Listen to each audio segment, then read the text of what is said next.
اون چیه؟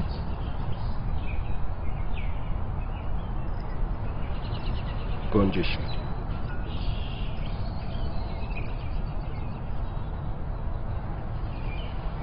اون چیه؟ گفتم که گنجشک.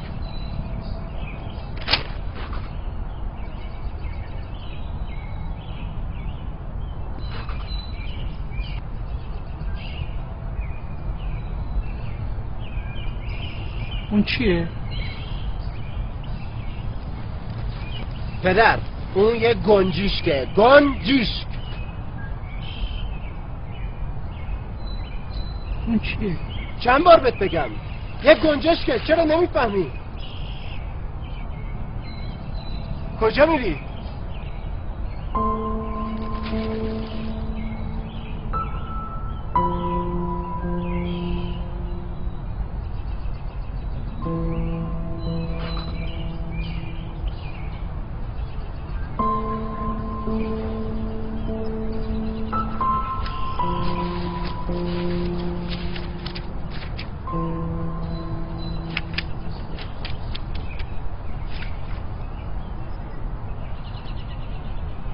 بلندتر. امروز پسر کوچک من که چند روز پیش 3 سالش شد همراه من در پارک نشسته بود که یک گنجشک جلوی ما نشست.